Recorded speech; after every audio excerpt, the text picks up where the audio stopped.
অস্ত্র প্রতিযোগিতায় সম্পদ ব্যয় নয়, সার্বজনীন টেকসই উন্নয়নের আহ্বান প্রধানমন্ত্রীর। খালেদা জিয়ার বিদেশে চিকিৎসার আইনি সুযোগ খতিয়ে দেখা হচ্ছে, জানালেন আইনমন্ত্রী। রাজারবাগ পীরের মামলার নথি গায়েব, আদালতের ধমকে পরক্ষণেই উদ্ধার, কার্যক্রমে জঙ্গিবাদের সাদৃশ্য, হাইকোর্টে প্রতিবেদন। দেশের করোনা পরিস্থিতি নিয়ন্ত্রণে দাবি স্বাস্থ্যমন্ত্রীর, লকডাউনের পরিকল্পনা নেই। মেট্রোপলিটন শহরগুলোতে শিক্ষার্থীদের হাফ ভাড়ার ঘোষণা পরিবহন মালিক সমিতির, শনিবার থেকে কার্যকর।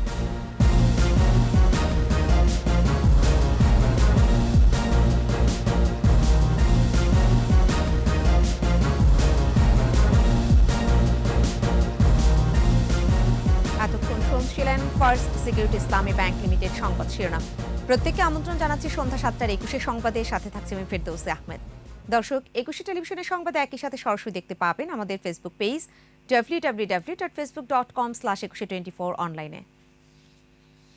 অস্ত্র প্রতিযোগিতায় সম্পদ ব্যয় না করে সার্বজনীন টেকসই উন্নয়নের আহ্বান জানিয়েছেন প্রধানমন্ত্রী শেখ হাসিনা।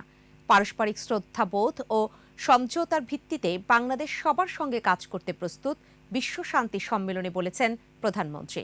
আকবর হোসেন সুমনে জানাচ্ছেন বিস্তারিত। সৌহার্দ্য সম্প্রীতির বাংলাদেশে অনুষ্ঠিত হল বিশ্ব শান্তি সম্মেলন।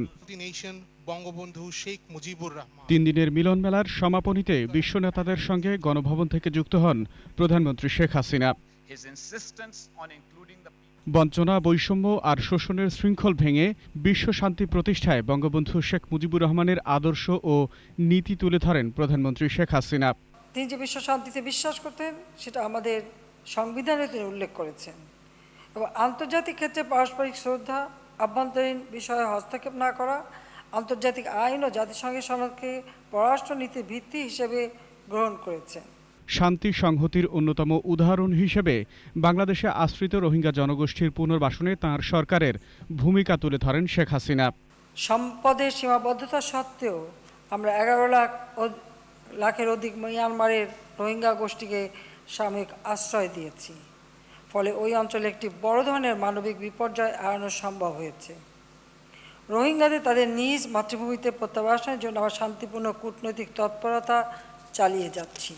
সার্বজনীন শান্তি প্রতিষ্ঠায় এক হয়ে কাজ করারও আহ্বান জানান বঙ্গবন্ধু কন্যা। বিশ্বের এই চরম সংকটময় সময়ে আমি অস্ত্র প্রতিযোগিতায় সম্পদ ব্যয় না করে তা সার্বজনীন টেকসই উন্নয়ন অর্জনে ব্যবহার করার আহ্বান জানাই। আসুন আমরা সার্বজনীন শান্তির জন্য প্রতিজ্ঞাবদ্ধ হয়ে কর্মযজ্ঞে নেমে পড়ি। শান্তি রক্ষায় অংশীদারিত্বমূলক বিশ্ব ব্যবস্থা গড়ে তোলার বিকল্প নেই বলেও উল্লেখ করেন প্রধানমন্ত্রী। এই সংকট প্রমাণ করেছে যে আমরা কেউই আলাদা নই। শান্তিপূর্ণভাবে এই পৃথিবীতে বসবাস করতে হলে অংশীদারিত্বের ভিত্তিতে একটা জবাবদিহিমূলক বিশ্ব ব্যবস্থা গড়ে তোলার কোনো বিকল্প নেই। আকবর হোসেন সুমন, 21 টেলিভিশন, ঢাকা। সামাজিক সমতা আর ন্যায় বিচারের মাধ্যমেই শান্তি প্রতিষ্ঠা সম্ভব। পারস্পরিক সহযোগিতা ও যোগাযোগ বাড়িয়ে পৃথিবীকে বাস উপযোগী করে তুলতে হবে। বিশ্ব শান্তি সম্মেলনের শেষ দিনে ভার্চুয়াল প্ল্যাটফর্মে এসব কথা বলেন ক্লিনিক্যাল সাইকোলজি ও অটিজম বিশেষজ্ঞ প্রধানমন্ত্রী কন্যা সাইমা ওয়াজেদ পুতুল। রিপোর্টে বাকিটা জানাচ্ছেন মোহাম্মদ নুরুন নবী। পৃথিবী একটাই, অন্য কোনো গ্রহে যাবার কোনো সুযোগ নেই। যে কোনো মূল্যে এই পৃথিবীকে রাখতে হবে বসবাস উপযোগী। দুনিয়া বদলাচ্ছে, সংকটে মানবাধিকার পরিস্থিতি। শান্তি বজায় রাখতে সন্ত্রাস, জঙ্গিবাদ, ইসলামোফোবিয়া, সিগনোফোবিয়া, গণহত্যা সহ মানবাধিকার পরিপন্থী অপতৎপরতার কোনো স্থান নেই পৃথিবীতে। শান্তি সম্মেলনে বক্তারা মত দিলেন, একদিনে কিছুই বদলাবে না, অল্প অল্প পরিবর্তন আনতে হবে প্রতিদিনই। Human right to freedom of religion is recognized in a large number of international instruments. One learns how to respect the life and dignity of each human without discrimination and prejudice. The dialogue is for understanding. It's much, much better because then by understanding, you actually finding the solution better শান্তি, নিরাপত্তা ও মানবাধিকার এক সূত্রে গাঁথা। অন্যকে বোঝার মানসিকতা বাড়াতে হবে, ঘৃণা নয় সম্মান প্রাধান্য দেওয়ার পরামর্শ এলো সম্মেলন থেকে। বাড়াতে হবে ধর্ম ও সংস্কৃতির মেলবন্ধন। Interfaith dialogue can unlock the power of religious traditions. No person had ever been tried and convicted by an international tribunal for committing genocide. That conviction. অনুষ্ঠানে অটিজম বিশেষজ্ঞ সাইমা ওয়াজেদ পুতুল পরামর্শ দিলেন, শান্তির প্রয়োজনে পারস্পরিক সহযোগিতা ও যোগাযোগ বাড়াতে হবে। Social justice and fairness was at the core and the foundation of everything that he ever did. And he believed that peace could only be achieved through fairness, justice and equality. রাজনৈতিকরা রাজনীতি নিয়েই ব্যস্ত থাকবেন, সংকট সমাধানে কজনই বা চেষ্টা করেন। তাই যার যার অবস্থান থেকে শান্তিময় বিশ্ব গড়ার পথে এগোনোর পরামর্শ সম্মেলনে অংশ নেয়া অর্ধশত দেশের প্রতিনিধিদের। We need to be able to listen and really listen. And if even sometimes they are painful truth and hard truth to be heard. Mohammad Nurun নবী, 21 টেলিভিশন, ঢাকা। দুর্নীতির মামলায় দণ্ডপ্রাপ্ত খালেদা জিয়াকে উন্নত চিকিৎসার জন্য বিদেশে পাঠানোর আইনি সুযোগ খতিয়ে দেখা হচ্ছে বলে জানালেন আইনমন্ত্রী আনিসুল হক। রাজধানীতে এক অনুষ্ঠান শেষে মন্ত্রী জানান, সব পক্ষের আবেদন বিবেচনায় নিয়ে সঠিক সিদ্ধান্ত নেওয়া হবে। শাকের আরজুর সহায়তায় জানাচ্ছেন প্রণব চক্রবর্তী। শারীরিক নানা জটিলতায় হাসপাতালে চিকিৎসাধীন আছেন বিএনপি চেয়ারপারসন বেগম খালেদা জিয়া। সম্প্রতি লিভার সিরোসিস সহ জটিল পরিস্থিতিতে শঙ্কার কথা বলছেন বিএনপি নেতারা। এ অবস্থায় চেয়ারপারসনকে বিদেশে পাঠানোর দাবি জানিয়েছে দলটি। এই দাবিতে রাজপথের কর্মসূচিতে সরব বিএনপি নেতাকর্মীরা। তিনি আছেন বলেই এখনো গণতন্ত্রের সংগ্রাম চলছে।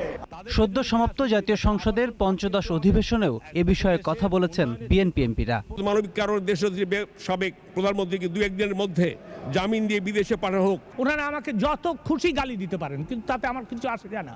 আমি আইন মোতাবেক চলব। বিচার প্রশাসন প্রশিক্ষণ ইনস্টিটিউটে খালেদা জিয়াকে বিদেশে পাঠানো নিয়ে সাংবাদিকদের প্রশ্নের উত্তরে আইনমন্ত্রী জানান, আইনি দিক বিবেচনা করে বিষয়টি খতিয়ে দেখা হচ্ছে। অনেক পক্ষ থেকেই আবেদন এসছে, আইনের কোনো ফাঁক উপায় আছে কিনা এবং সার্বিক দিক বিবেচনা করার পরেই এটার মনে হয় সিদ্ধান্ত আসা উচিত। আইনের যাতে কোনো ব্যত্যয় না হয় তাই দেখে শুনে সিদ্ধান্ত নেয়ার কথা জানান মন্ত্রী। সবসময় মাননীয় প্রধানমন্ত্রী মানবিক দিক দেখেছেন। আমাদের কথা হচ্ছে যে আইনের যেন কোনো ব্যত্যয় না হয়, সেই জন্য আমরা একটু সময় নিচ্ছি। দুর্নীতির মামলায় 2018 সালে কারাগারে গেলেও অসুস্থতা বিবেচনায় শর্ত সাপেক্ষে অন্তর্বর্তীকালীন মুক্তি পান খালেদা জিয়া। এরপর নানা শারীরিক জটিলতা নিয়ে হাসপাতালে ভর্তি আছেন তিনি। প্রণব চক্রবর্তী, 21 টেলিভিশন, ঢাকা। খালেদা জিয়া না থাকলে আওয়ামী লীগও থাকবে না। বিএনপি মহাসচিবের এই বক্তব্য হাস্যকর বলে মন্তব্য করেছেন আওয়ামী লীগ সাধারণ সম্পাদক ওবায়দুল কাদের। তিনি বলেন, বিএনপির মতো বন্দুকের নলে আওয়ামী লীগের জন্ম হয়নি। আর তথ্যমন্ত্রী ডক্টর হাসান মাহমুদ বলেছেন, খালেদা জিয়ার স্বাস্থ্য নিয়েই বিএনপির রাজনীতি আবর্তিত। সাইদুল ইসলামকে সাথে নিয়ে বাকিটা জানাচ্ছেন রিয়াজ সুমন। ঢাকা মহানগর দক্ষিণ আওয়ামী লীগের 38 নম্বর ওয়ার্ডের ত্রিবার্ষিক সম্মেলন। মহানগর নাট্যমঞ্চে অনুষ্ঠানে যোগ দেন সাধারণ সম্পাদক ওবায়দুল কাদের সহ কেন্দ্রীয় নেতারা। আলোচনায় অংশ নিয়ে আওয়ামী লীগ নেতারা বলেন, অনুপ্রবেশকারীদের হাত থেকে দলকে রক্ষা করে অশুভ শক্তিকে মোকাবেলা করতে হবে। যারা ওই চাঁদাবাজ, যারা সন্ত্রাসী, যারা অন্যের জমি দখল করে, তাদের যদি আমাদের নতুন করে নেতৃত্ব আনতে হয়, তাহলে এই পরিশ্রমের আমাদের কোনো সার্থক হবে না। আমরা কাউয়া চাই না, আমরা চাই ত্যাগী পরীক্ষিত নেতা কর্মীদের যথার্থ মূল্যায়ন। শেখ হাসিনার নেতৃত্বে বাংলাদেশ যখন এগিয়ে যাচ্ছে, এই এগিয়ে যাওয়ার পথে বাধাগ্রস্ত করার জন্য তারা নানাবিধ ষড়যন্ত্রে লিপ্ত। আওয়ামী লীগ সাধারণ সম্পাদক বলেন, খালেদা জিয়ার চিকিৎসা ইস্যুতে বিএনপি মহাসচিব বারবার হাস্যকর কথাবার্তা বলছেন। সে উন্মাদ হয়ে আবল তাবল বলছে। তিনি বলেন যে বেগম জিয়া না থাকলে আওয়ামী লীগ থাকবে না। কি অদ্ভুত! তার উক্তি, আজকে ফখরুলের এ বক্তব্য সারা দেশে হাস্যরসের জন্ম দিয়েছে। এদিকে সকালে হোসেন শহীদ সোহরাওয়ার্দীর মৃত্যুবার্ষিকীতে তার সমাধিতে শ্রদ্ধা নিবেদন শেষে ওবায়দুল কাদের বলেন, সাম্প্রদায়িক অপশক্তি গণতন্ত্রের অভিযাত্রায় বড় বাধা হয়ে আছে। ৭৫-এর পর যে অপশক্তি হত্যা ও ষড়যন্ত্রের রাজনীতি করেছে, ক্ষমতার মঞ্চে বসে, সেই তাদেরই প্রেতাত্মারা এখনও বেঁচে আছে। তারাই বারে বারে বাধার সৃষ্টি করছে গণতন্ত্রের অভিযাত্রা। সচিবালয়ে ব্রিফিংয়ে তথ্য ও সম্প্রচার মন্ত্রী বলেন, বিএনপির রাজনীতি জনগণের জন্য নয়, ব্যক্তি স্বার্থ নির্ভর। বিএনপির যে সমস্ত দাবি, এগুলো রাজনৈতিক দাবি, মাঠ গরম করার জন্য তারা নানা ধরনের কথা বলছে। কোনো ইস্যু তৈরি করতে পারেনি তো, আর জনগণের জন্য তো রাজনীতি করে না। তাদের রাজনীতি পুরোটাই আবর্তিত হচ্ছে বেগম খালেদা জিয়ার স্বাস্থ্য নিয়ে আর তারেক রহমানের শাস্তি নিয়ে। খুলনা প্রকৌশল বিশ্ববিদ্যালয়ের শিক্ষক মৃত্যুর কারণ তদন্তের মাধ্যমে বেরিয়ে আসবে বলেও জানান তথ্যমন্ত্রী।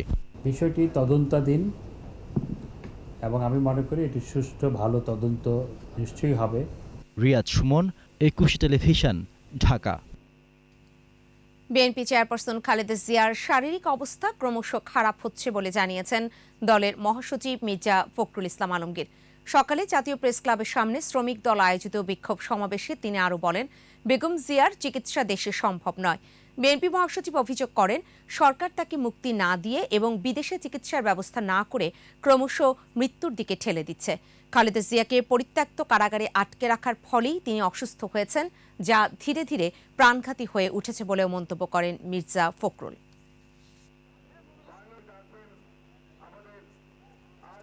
আমাদের যারা চিকিৎসক এবারকার হসপিটালে অন্যান্য চিকিৎসক আছেন, তারা বলছেন অতি দ্রুত যদি দেশের বেগম খালেদা জিয়াকে উন্নত চিকিৎসার জন্য উন্নত কেন্দ্রে না নেওয়া হয়, আমেরিকা অথবা যুক্তরাজ্য অথবা জার্মানিতে, তাহলে তার জীবন রক্ষা করা মুশকিল হয়ে যায়।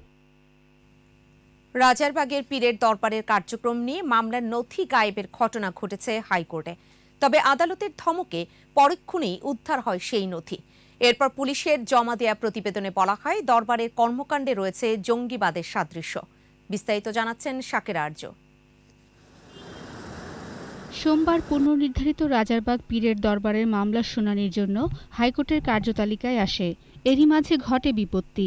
হাইকোর্টের সেকশন থেকে উধাও হয়ে যায় পীর দিল্লুর রহমান সহ তার সঙ্গীদের বিরুদ্ধে করা মামলা সংক্রান্ত নথি। এই ঘটনায় অসন্তোষ প্রকাশ করে দুপুর ২টার মধ্যে সেকশন সুপারকে ফাইল খুঁজে বের করার নির্দেশ দেন হাইকোর্ট। পরে নথি সেকশন থেকে পাওয়া গেলে শুরু হয় শুনানি। এ সময় রাজারবাগ দরবারের বিরুদ্ধে কাউন্টার টেররিজম ইউনিটের প্রতিবেদন দাখিল করে হাইকোর্টে। প্রতিবেদনের মতে, রাজারবাগ দরবারের নিয়ন্ত্রণাধীন বিভিন্ন ম্যাগাজিন ও পত্রপত্রিকা পর্যালোচনা করে দেখা যায় তাদের কার্যক্রমের সঙ্গে জঙ্গিবাদের সাদৃশ্য রয়েছে। মহামান্য হাইকোর্ট যখন সেশনের সুপারিনটেন্ডেন্ট ডাকলেন, তখন বলছেন যে ২টার মধ্যে এই নথি উপস্থাপন করতে হবে, তখন ২টার মধ্যে। তারা মূলত বিভিন্ন জালিয়াতির সাথে জড়িত। প্রতিবেদনে আরও বলা হয়, বিভিন্ন জেলায় এই পীরের ভক্ত অনুসারীরা ইসলাম ধর্মের নামে কোরআনের ভুল ব্যাখ্যা বা খণ্ডিত ব্যাখ্যা তুলে ধরছে, মানুষ হত্যা ও জিহাদকে উস্কে দিচ্ছে। মাসিক পত্রিকা আল বাইনাত, এই পত্রিকার মাধ্যমে বিভিন্ন ধর্মাবলম্বীদের হত্যা করার জন্য পরিচিত করা হচ্ছে এবং স্বাধীনতা মুক্তিযুদ্ধ চেতনা বিরোধী, রাষ্ট্রে প্রচলিত আইন বিরোধী, রাষ্ট্রবিরোধী, সরকার বিরোধী এবং শৃঙ্খলা বিরোধী সকল প্রকার কার্যক্রমে ও উস্কানি দেওয়া হচ্ছে এবং এটা যেন এইটার ভিত্তিতে তাদেরকে এবং এরা পরবর্তীতে আনসারুল ইসলাম এরকম জঙ্গি সংগঠনের মতোই সিমিলার প্রচারণা চালিয়ে যাচ্ছে। কাউন্টার টেররিজমের বক্তব্য শুনে হাইকোর্ট রাজারবাগ দরবারের পীরের কর্মকাণ্ডের উপর সার্বক্ষণিক নজরদারির নির্দেশ দেন। ওনারা নজরদারিতে রাখবেন এবং প্রয়োজনীয় আইনগত ব্যবস্থা গ্রহণ করা থেকে কোনো বিরত রাখার দরকার নেই। They can take all necessary legal action. তদন্তের স্বার্থে দুদক সহ আইন শৃঙ্খলা বাহিনী চাইলে পীর দিল্লুর রহমানকে বিদেশ যেতেও বাধা দিতে পারবে। একই সঙ্গে রিটকারী রাজারবাগের পীর সহ 4 জনের বিরুদ্ধে মামলাও করতে পারবে। মহামান্য হাইকোর্ট সমস্ত শুনে বলছেন যে পিটিশনকে মামলা করার জন্য মহামান্য হাইকোর্ট যদি পিটিশনে মামলা করতে হয় মহামান্য হাইকোর্ট একটা অনুমতি দিয়েছে যে পিটিশনকে মামলা করার জন্য। আর যারা এটার সাথে জড়িত পীর দিলুর রহমান সহ আরও যারা এটার সাথে জড়িত আছে এই সিন্ডিকেট মামলাবাদ সিন্ডিকেটের বিরুদ্ধে আমরা মামলা করার জন্য আমরা প্রস্তুত আছি। রাজারবাগ দরবার শরীফের সব সম্পদের তথ্য খুঁজতে হাইকোর্টে এখনও দুদকের প্রতিবেদন দাখিল না করায় 13ই ফেব্রুয়ারি পরবর্তী তারিখ নির্ধারণ করেন হাইকোর্ট। শাকেরা আরজু, একুশে টেলিভিশন, ঢাকা। দেশে করোনা পরিস্থিতি নিয়ন্ত্রণে রয়েছে দাবি করে স্বাস্থ্যমন্ত্রী জাহিদ মালিক বলেছেন, নতুন করে লকডাউনের চিন্তা ভাবনা নেই। সাভারের থানা রোড এলাকায় নির্মাণাধীন Bangladesh institute of health management BIHM পরিদর্শন শেষে সাংবাদিকদের সাথে কথা বলেন মন্ত্রী। এ সময় বিভিন্ন দেশে ওমিক্রন বেড়ে গেলেও বাংলাদেশে পরিস্থিতি ভালো আছে উল্লেখ করে জানান, ভারতের সাথে সীমান্ত বন্ধ করার পরিকল্পনা নেই। দেশে পর্যাপ্ত করোনার টিকা রয়েছে বলেও জানান স্বাস্থ্যমন্ত্রী। বর্ডার বন্ধ করার কোনো পরিকল্পনা নাই। বর্ডারে আমরা পরীক্ষার ব্যবস্থা, আমাদের স্ক্রিনিংয়ের ব্যবস্থা, টেস্টের ব্যবস্থা, কোয়ারেন্টাইনের ব্যবস্থা আমরা জোরদার করেছি। আর এখন দেশে সেই ধরনের কোনো পরিবেশ তৈরি হয় নাই যে পরিবেশে আমাদের লকডাউনের চিন্তা করতে হবে। দেশ ভালো আছে, নিরাপদে আছে। আন্দোলনের মুখে ঢাকার পরে চট্টগ্রাম নগরী সহ দেশের সকল মেট্রোপলিটন শহরে গণপরিবহনে শিক্ষার্থীদের হাফ ভাড়া কার্যকর করার ঘোষণা দিয়েছে সড়ক পরিবহন মালিক সমিতি। সকালে চট্টগ্রাম প্রেস ক্লাবে সংবাদ সম্মেলনে মালিক সমিতির মহাসচিব খন্দকার এনায়েতুল্লাহ এ ঘোষণা দিয়ে জানান, 11 ডিসেম্বর থেকে হাফ ভাড়ার সিদ্ধান্ত কার্যকর হবে। তবে রয়েছে কিছু শর্ত। সকাল 7টা থেকে রাত 8টা পর্যন্ত শিক্ষার্থীরা পাবেন এই সুবিধা। আর ছুটির দিনে কার্যকর হবে না হাফ ভাড়া।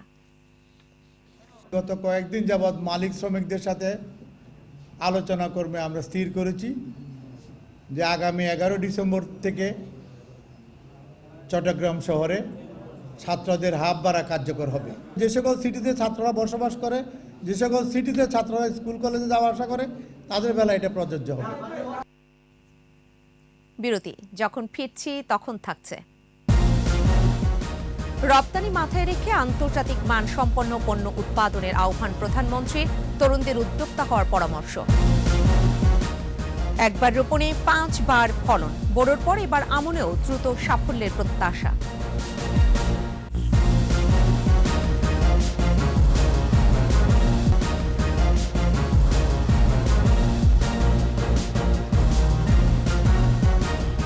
দেখছেন সন্ধ্যা 7টার 21 সংবাদ। রপ্তানি চাহিদা মাথায় রেখে আন্তর্জাতিক মানসম্পন্ন পণ্য উৎপাদন করার আহ্বান জানিয়েছেন প্রধানমন্ত্রী শেখ হাসিনা। জাতীয় SME মেলার উদ্বোধনী অনুষ্ঠানে চাকরির পেছনে না ছুটে তরুণদের উদ্যোক্তা হওয়ার পরামর্শ দেন প্রধানমন্ত্রী। জানাচ্ছেন প্রণব চক্রবর্তী। দারিদ্র্য বিমোচন এবং অর্থনৈতিক উন্নয়নের চাকা সচলে ভূমিকা রাখছে ক্ষুদ্র ও মাঝারি শিল্প প্রতিষ্ঠান। বর্তমানে জিডিপিতে 25% অবদান SME খাতের। এ খাতের উন্নয়নে নভেম্বরের মতো শুরু হয়েছে SME মেলা। 8 দিনব্যাপী মেলায় অংশ নিচ্ছে 300টি ক্ষুদ্র ও মাঝারি শিল্প প্রতিষ্ঠান, যার 60% নারী উদ্যোক্তা। গণভবন থেকে যুক্ত হয়ে মেলার উদ্বোধন করেন প্রধানমন্ত্রী শেখ হাসিনা। শুভ উদ্বোধন ঘোষণা করছি। বক্তৃতায় প্রধানমন্ত্রী বলেন, সরকারের লক্ষ্য বৃহৎ শিল্পের পাশাপাশি ক্ষুদ্র শিল্প গড়ে তুলে দেশের দারিদ্র্য দূর করা। এই খাতের অবদান বিদ্যমান হচ্ছে 25%, সেটা যেন 32% উন্নীত হয়, সেই লক্ষ্যমাত্রা কিন্তু আমাদের এই নীতিমালায় আমরা নির্দিষ্ট করে দিয়েছি। দেশটাকে আমাদের এগিয়ে নিয়ে যেতে হবে এবং শিল্প খাতের উন্নতি করতে হবে। পুরো সমাজকে একটু পরামর্শ দিতে পারি, SME ফাউন্ডেশন থেকে ঋণ নিয়ে তাকেও একটু কাজ করার সুযোগ করে দেন, তাহলে সংসারের সাথে সাথে মেয়েরা কিন্তু সেই ধরনের শিল্পায়নও করতে পারবে। সারা দেশে শতভাগ বিদ্যুৎ নিশ্চিত করার পাশাপাশি বেড়েছে যোগাযোগ ও অবকাঠামো উন্নয়ন। তাই রপ্তানি চাহিদা মাথায় রেখে পণ্য উৎপাদনের তাগিদ দেন সরকার প্রধান। পণ্য রপ্তানির ক্ষেত্রে পৃথিবীর কোন দেশের কি চাহিদা আছে, সেই মোতাবেক আমরা আমাদের দেশের কোন ধরনের কাঁচা মাল আমরা আমাদের পাওয়া যেতে পারে বা কোন ধরনের শিল্প আমরা সহজে গড়ে তুলতে পারি, সেগুলি বিবেচনায় নিয়েও কিন্তু আমরা শিল্প গড়ে তুলতে পারি। সুনির্দিষ্ট জায়গায় সেই শিল্পটা গড়ে তোলা, যাতে করে বর্জ্য ব্যবস্থাপনাটাও ঠিক থাকে, পরিবেশ ঠিক থাকে।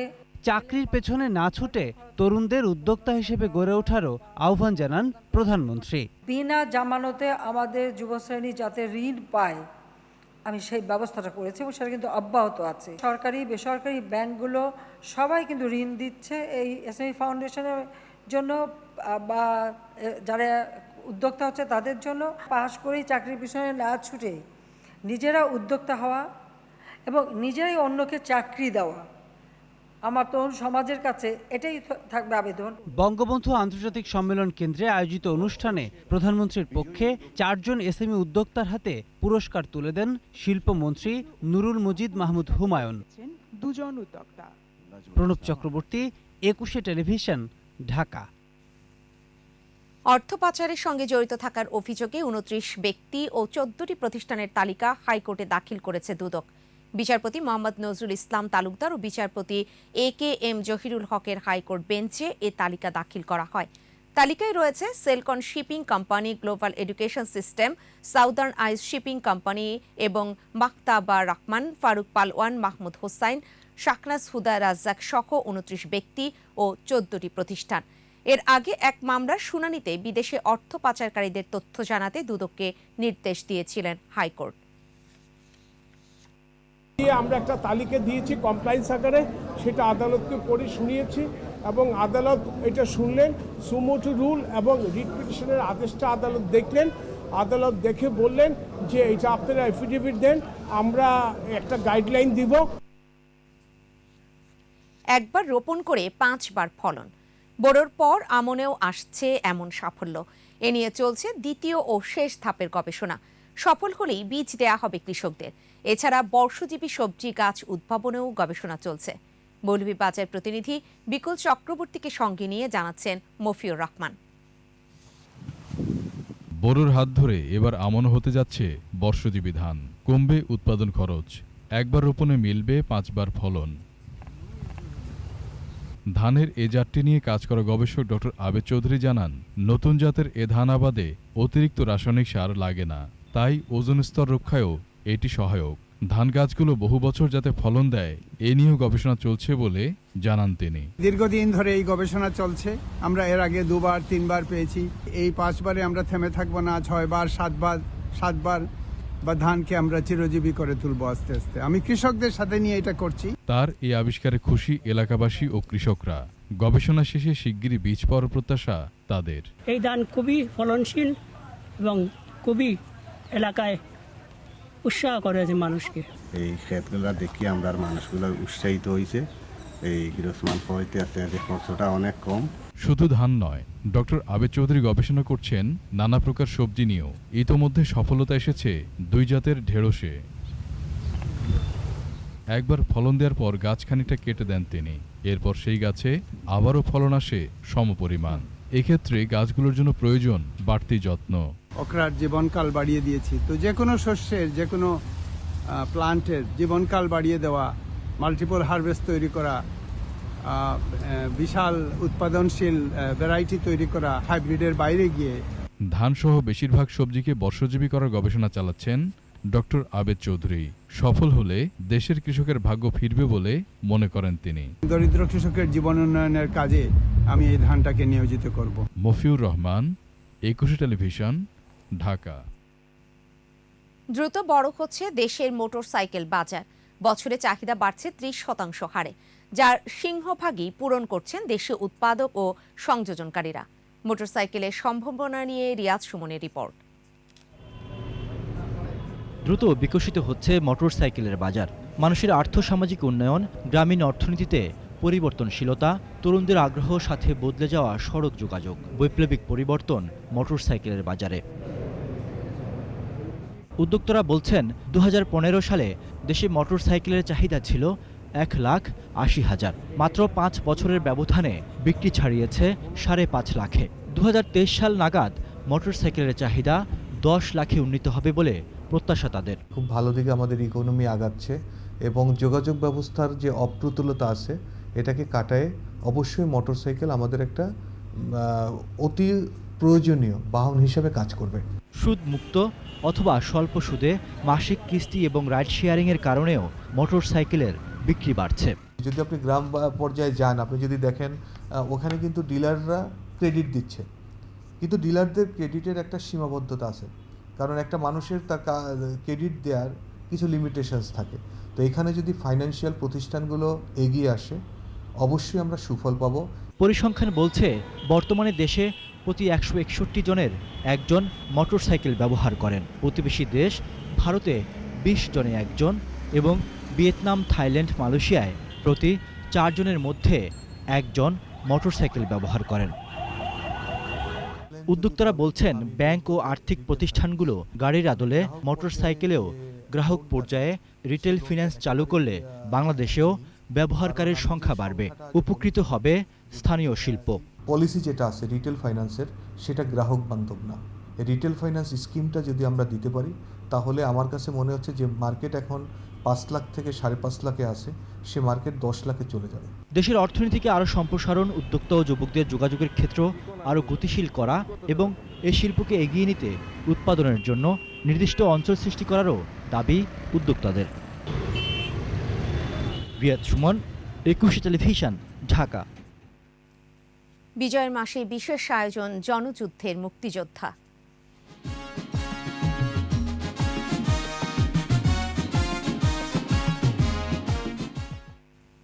একাত্তরের মুক্তিযুদ্ধের আগুন ঝরা সেই সব দিন রাত্রির কথা রংপুরের বীর মুক্তিযোদ্ধা হাফিজুল হক সরকারের কাছ থেকে তুলে এনেছেন প্রতিনিধি লিয়াকত আলী বাদল।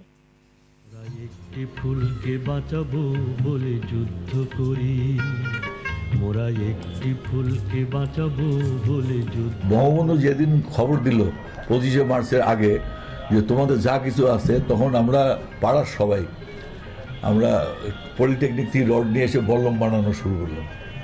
কোথা থেকে একটা মেশিন আসলো কামারের, ওটা দিয়ে লোহা গরম করে আর বল্লম বানাই বাঁশের আগালে দিই। 1 এপ্রিল আমরা রওনা হই ভারতের উদ্দেশ্যে। ওখানে আমরা মহিপুর হয়ে, কাকিনা হয়ে, তারপর সিতাই বর্ডার দিয়ে ওখানে ভারতে প্রবেশ করি। ভারতের দেহরাদুনে আম্বালা আর্মি একাডেমিতে আমরা ট্রেনিংয়ে যাই। ওখানে আমাদের 31 দিন ট্রেনিং হয়। আমাদের মিশন ছিল আমরা শহরের মধ্যে ঢুকে প্রতিটা লোককে, কৃষক, শ্রমিক সকলকে নিয়ে একটা ট্রেনিং দিয়ে বঙ্গবন্ধুর নীতি নির্ধারণ সব তাদেরকে বোঝায়। এটা জনযুদ্ধ, ভিয়েতনামের মতো একটা জনযুদ্ধ আমরা সৃষ্টি করব। সতীবাড়ি সেটা রেড করতে যাবেন। তা আমি বললাম মতিয়ার ভাই আমিও যাব। তখন আমি ওনার সাথে সেই রাজাকার ক্যাম্প আমরা আক্রমণ করি। আক্রমণ করে আমরা ওখানে 7 জন রাজাকার মারা যায় এবং আমাদের 2 জন আহত হয়। যে আহতকে আমরা তুলে নিয়েছি। এক মহিলা এবং ওনার মেয়ে এসে কেঁদে, মেয়েটা আমার পায়ের কাছে আসছে, আমি তুলে ধরলাম, আর মহিলা ওই ক্যাপ্টেন সাহেবের কাছে বলছে আপনারা ফেরেস্তা, আপনারা না হলে আমাদেরকে এই মাস্টার সাহেব ধরে রাখছিল, আমাদেরকে এই দুপুরবেলায় আর্মিরা আসবে, তাদের হাতে তুলে দিলে। হাড়াগাছে একটা রাজাকার ক্যাম্প ছিল, TNT যে হাড়াগাছে যে টেলিফোনের যে অফিসটা ছিল সেইখানে রাজাকার ক্যাম্পরা। তখন ওখানে রাত 3টার সময় আমরা রেড দিয়ে গোলাগুলি করে ওখানে পরের দিন শুনেছি 7 জন মারা গেছে রাজাকার। আমাদের বর্তমান সরকার আসলো, এরপর থেকে আমাদের যে সম্মানটুকু দিছে, আমাদের মারা গেলে আমাদের গাঁড়া বানানো হবে এবং সব জায়গায়, এতে আমি নিজেকে খুব গর্ববোধ মনে করি। এখন যুদ্ধ করি। সংবাদে নিচ্ছি বিরতি। যখন ফিরছে তখন অন্যান্য খবরের সঙ্গে আরও যা থাকছে। আধুনিকায়নে বেড়েছে সেনাবাহিনীর মনোবল, বললেন সেনাপ্রধান। সিলেট সেনানিবাসে ভাস্কর্য বজ্রকণ্ঠ স্থাপন। মিয়ানমারে জান্তা বিরোধী বিক্ষোভে নিরাপত্তা বাহিনীর গাড়ি চাপা, 5 জন নিহত।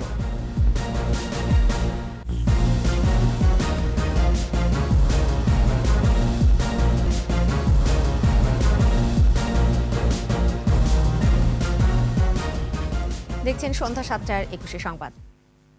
সেনাবাহিনীর আধুনিকায়নে প্রধানমন্ত্রী শেখ হাসিনার অক্লান্ত পরিশ্রম ও সহযোগিতা বাহিনীর মনোবল বাড়িয়ে দিয়েছে বলে মন্তব্য করেছেন সেনাপ্রধান জেনারেল SM শফিউদ্দিন। সকালে সিলেট সেনানিবাসে জাতির পিতার ভাস্কর্য উদ্বোধনী অনুষ্ঠানে যোগ দেন তিনি। এ সময় বলেন, এই ভাস্কর্য স্থাপনের মধ্য দিয়ে নতুন প্রজন্ম বঙ্গবন্ধু ও মুক্তিযুদ্ধের গৌরব উজ্জ্বল ইতিহাস জানতে পারবে। জাতির পিতার জন্মশতবার্ষিকী এবং স্বাধীনতা সুবর্ণ জয়ন্তীকে স্মরণীয় করে রাখতে এরিয়া সদর দপ্তর সিলেটের তত্ত্বাবধানে ভাস্কর্য বজ্রকণ্ঠ স্থাপন করা হয়েছে।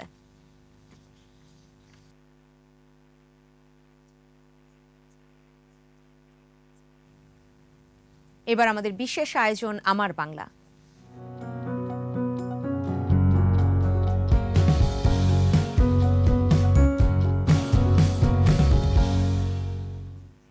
ভোলার ঐতিহ্য পাখি মহিষের টক দই। পুরো জেলায় অতিথি আপ্যায়নে অনেকটাই অপরিহার্য এই দই।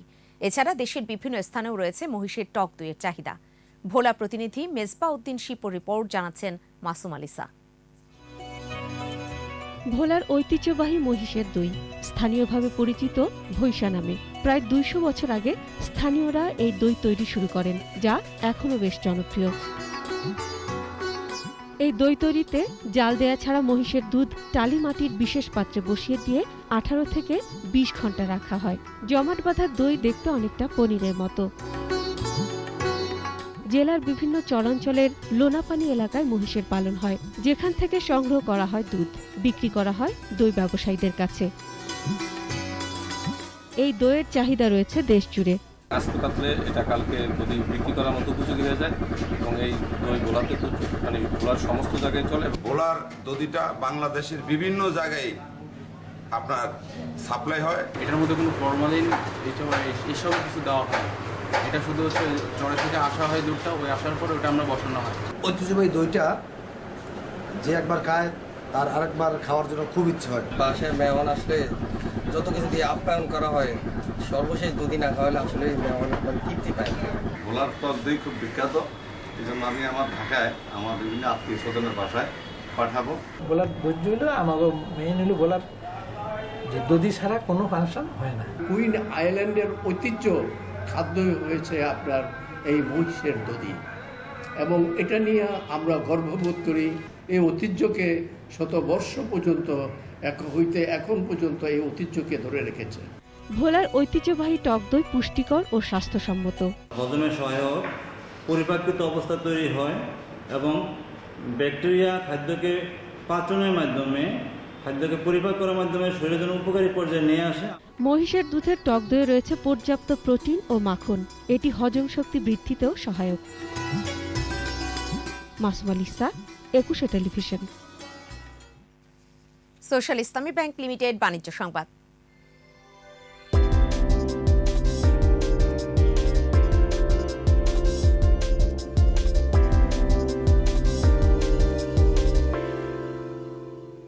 সূচক বেড়েছে দেশের পুঁজি বাজারে, তবে কমেছে লেনদেনের পরিমাণ। রোববার ডিএসইতে লেনদেন হওয়া ৩৭৩টি প্রতিষ্ঠানের মধ্যে দর বেড়েছে ২৪৫টির, কমেছে ৭৯টির, আর অপরিবর্তিত ছিল ৪৯টির দর। ডিএসইর প্রধান সূচক ডিএসইএক্স ২৯ পয়েন্ট বেড়ে উঠে আসে ৬,৯৬৫ পয়েন্টে, আর দিন শেষে ডিএসইতে লেনদেনের পরিমাণ দাঁড়ায় ৮৯৪,৯৮ লাখ টাকা। সূচক বেড়েছে অপর স্টক এক্সচেঞ্জ সিএসইতেও। লেনদেন হয়েছে ৬৩,৩২ লাখ টাকার শেয়ার ও মিউচুয়াল ফান্ড ইউনিট। এবার ফুটবলের খবর। মুজিব শতবর্ষ স্বাধীনতা সুবর্ণ জয়ন্তী উপলক্ষে ডিএনসিসি মেয়র কাপে ড্র হয়ে গেল। গুলশানে ঢাকা উত্তর সিটি কর্পোরেশন কার্যালয়ে আয়োজিত অনুষ্ঠানে দলগুলোকে জার্সিও প্রদান করা হয়। এ সময় প্রধান অতিথি হিসেবে উপস্থিত ছিলেন উত্তর সিটি মেয়র আতিকুল ইসলাম। ফুটবল, টেনিস ও ভলিবল এই ৩ ইভেন্টে খেলা হবে মেয়র কাপে। ঢাকা উত্তর সিটির ৫৪ ওয়ার্ড ও ১৮ জন সংরক্ষিত নারী কাউন্সিলরদের দল অংশ নিচ্ছে এবারের টুর্নামেন্টে।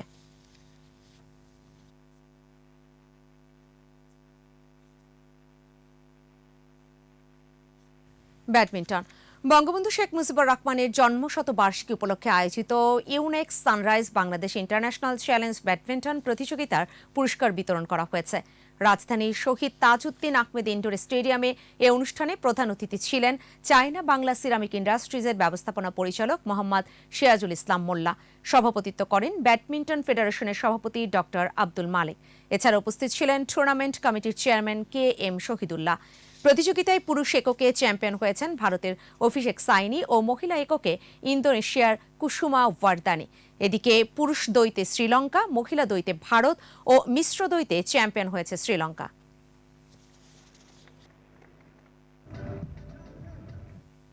আমাদের এবারের আয়োজন বিজয় চিহ্ন।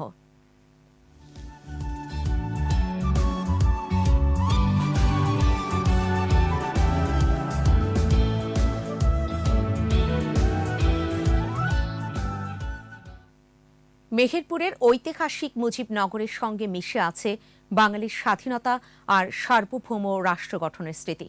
মেহেরপুর প্রতিনিধি ফারুক হোসেনের সহায়তায় প্রতিবেদন তৈরি করেছেন মানিক শিকদার।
শেষ করব সন্ধ্যা 7:21 সংবাদ। যাবার আগে ফার্স্ট সিকিউরিটি ইসলামী ব্যাংক লিমিটেড সংবাদ শিরোনামগুলো জানিয়ে দিতে চাই আরও একবার। অস্ত্র প্রতিযোগিতায় সম্পদ ব্যয় নয়, সার্বজনীন টেকসই উন্নয়নের আহ্বান প্রধানমন্ত্রীর।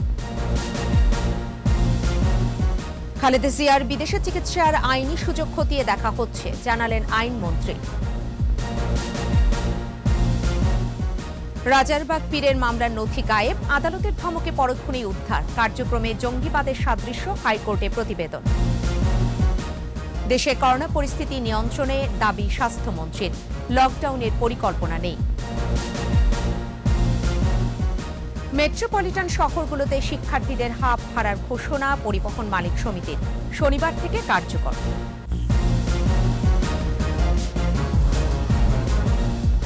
সর্বশেষ খবর জানতে ডায়াল করতে পারেন 2021 নম্বরে, আর ভিজিট করুন 21-tv.com এই ওয়েবসাইটে। এছাড়া ফেসবুকে ভিজিট করতে পারেন facebook.com/2124 অনলাইনে। পরবর্তী সংবাদ রয়েছে রাত 9টায়। দেখার আমন্ত্রণ রইল। স্বাস্থ্যবিধি মেনে চলুন, সুস্থ থাকুন।